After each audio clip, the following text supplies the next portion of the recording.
Hey YouTube, it's Jennifer. I believe this is my week 29, I think. Week 29 gastric bypass update. It is Monday, September 17th. I'm like horrible days if I'm not at work. So Monday, September 17th, 2012. I gained a pound this week, which I'm kind of frustrated by because I'll explain that in a second, but I'm frustrated by it. But at the same time, I don't really care. I don't know if that's possible, but it is what it is.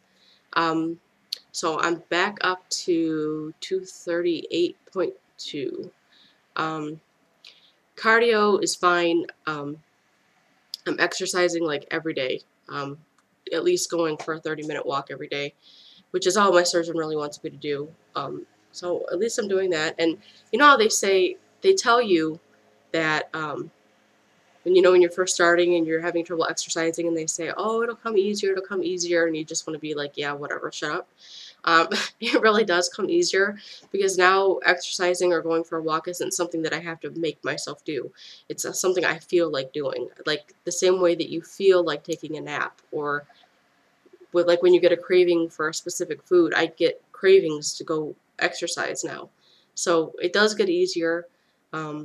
And it's not as taxing on my body as it was before. I mean, I could do things now that I would do even 3 or 4 weeks post-op that would make me completely a sweaty mess then, and now I could do it and it's not even an issue.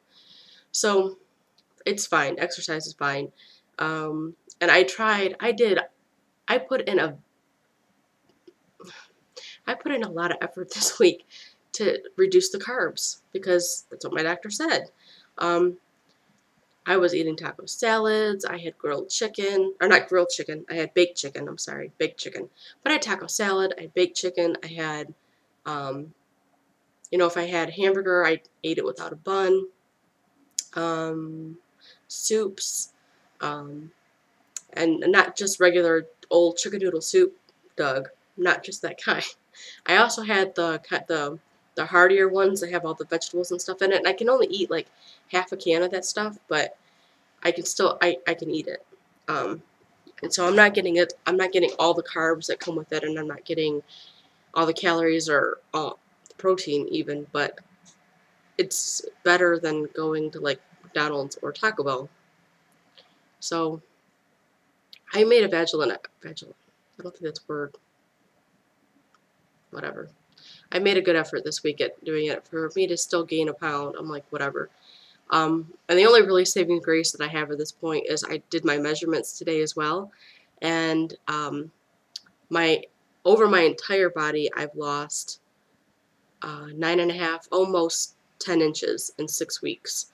But most of that, almost all of it, is in my arms and my legs, especially my legs. My arms, I think I lost like 3 inches.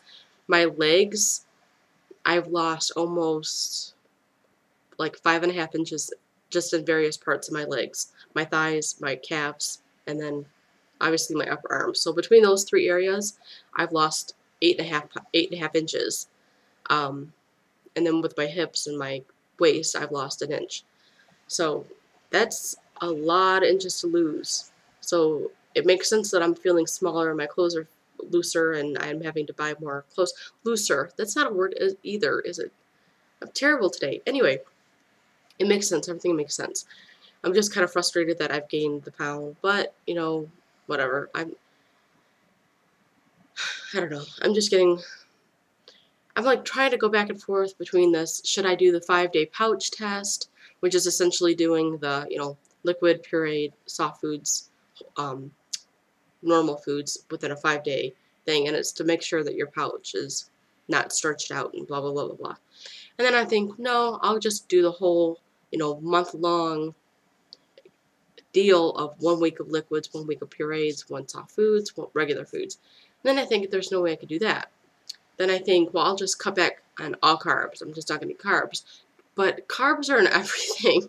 Carbs are in everything. It's not just bread products. It's not just like eliminating pasta and bread and stupid crap like that. Even in like soup, even in things that I would never think that there would be carbs in, there's carbs, which is just crazy. So I don't really know if that's possible.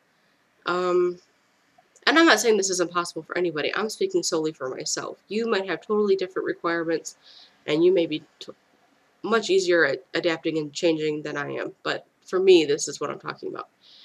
So, and then I'm like, well, I'm going to do the Keither plan, which is, sorry, my phone.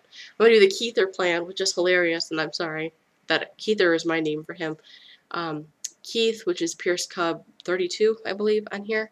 You know, he does it, he's only like 4 weeks more post-op than I am. So he's probably at like 33 to 34 weeks, but he's lost twice the amount of weight that I've lost.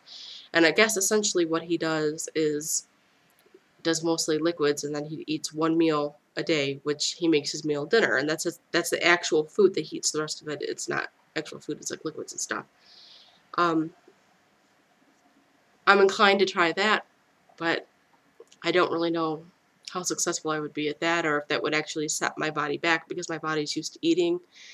And my doctor and my nutritionist told me, do not drink your meals, you need to eat.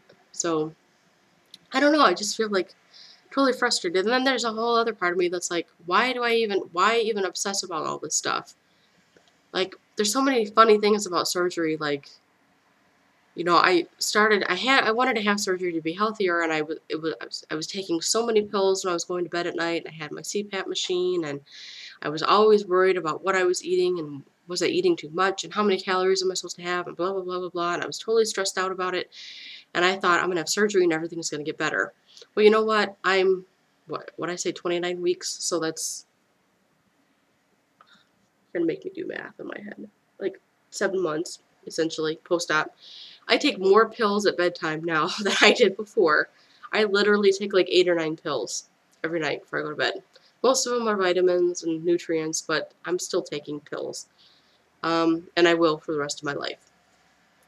My CPAP, yeah, I was stupid, and I sent the whole thing back to the company, like, I don't need to rent your machine anymore, because I'm never going to have sleep apnea again. And now, what do I have? And I have an appointment tomorrow night for sleep study. And my sister's home. I'm talking to myself on my video, so don't think I'm crazy. Huh? I'm talking to myself on my video, so don't think I'm crazy, okay? Okay.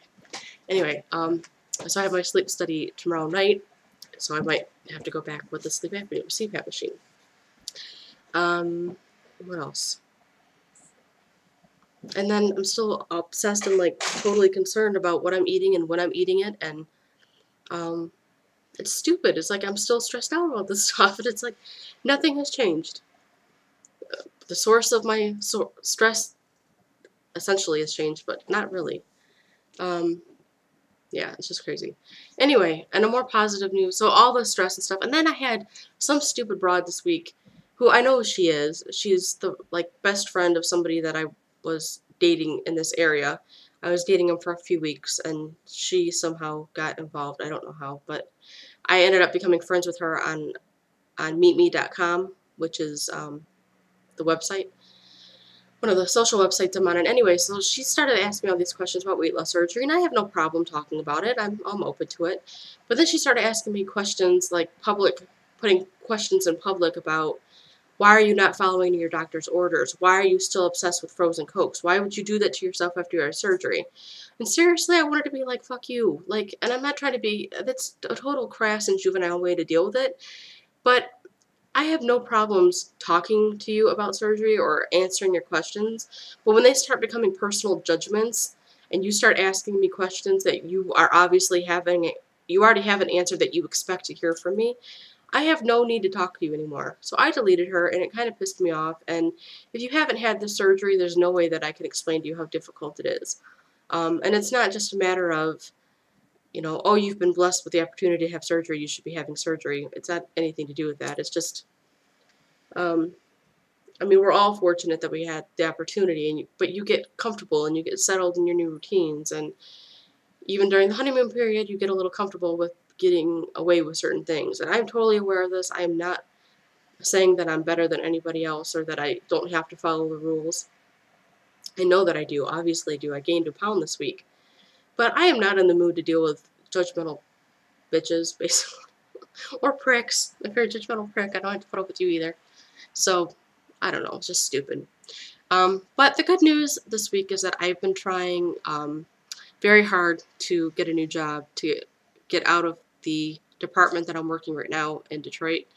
I love my job. I'm just not happy with my department. So um, I've been applying within my company, just different regions. We're a nationwide organization, so I could pretty much go anywhere. I can apply for jobs anywhere and transfer anywhere and still keep my seniority with the company. So I've been applying to places like Toledo, Ohio, and I applied for Lansing. I applied for a couple in California and Florida. I was trying to think of like warmer places.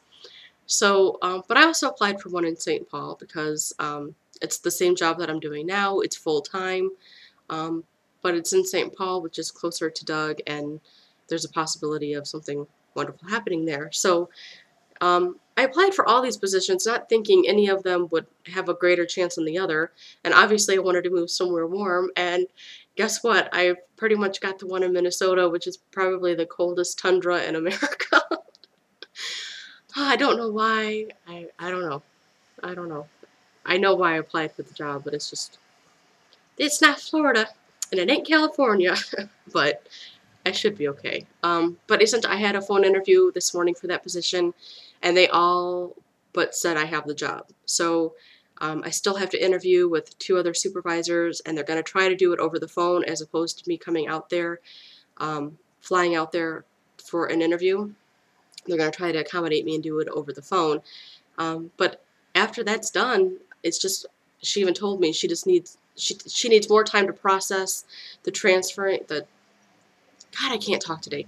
She needs more time to file the paperwork to transfer me out of my region to her region um, than she needs to set up the other interview. And if you're talking to me about already doing the paperwork to transfer me, that to me tells me that I've almost got the job. And I told her that I was going to be in Minnesota October 8th through the 15th anyway, because I'm going to visit Doug for his birthday, which is October 6th. But I'm going to visit him for his birthday. So I told her I would already be there, and if I get the job, I could just move there that week, and then I can start the week after. And that is essentially what it looks like now. So I'm really, really happy that I may have gotten a full-time position. It's in the it's the same department, just a different region. So I'm doing the exact same job that I'm doing now, only I'm doing it full-time. And I absolutely love the hours. It's like 7 p.m. to 4 a.m., which sounds crazy to a lot of people, but I love those hours. And I think, I don't know, I just think it's a really, really good opportunity for me. I'm really, really sad to have to leave my niece.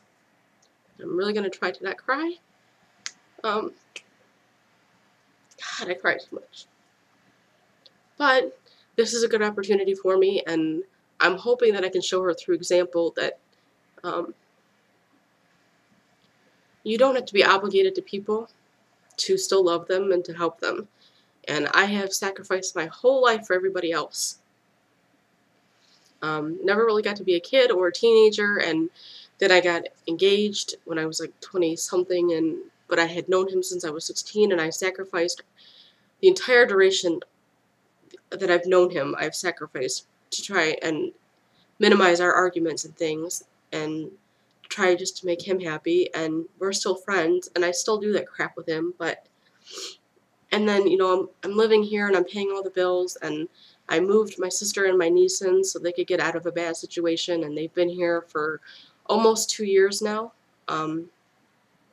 not helping with the bills or anything. I've been doing everything on my own, working part-time, and then I get disability for my bipolar, and for my back situation, but they know I'm working and everything. Everything's legit. But it's just like I'm doing all this stuff for other people, and I just go through these cycles where I get so burnt out, and I think this is like a great time for me to do for myself.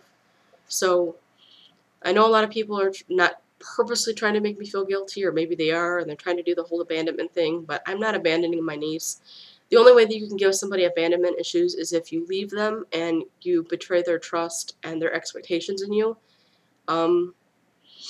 You know, my dad's still in my life, but I have abandonment issues from him because he took off and he never kept his word for anything, and he lies like crazy.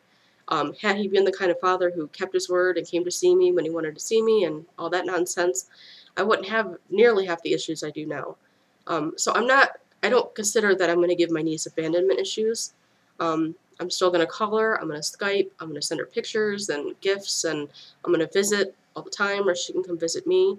And who knows, I mean, this job is only temporary, technically, because they're closing the department down nationwide. So um, it will help my severance pay to be full-time, but you know, maybe my sister and her will end up moving out there, or maybe I'll move back here, or, you know, maybe we'll all move somewhere else. I don't know what the future holds. I just know that right now this is a good opportunity for me.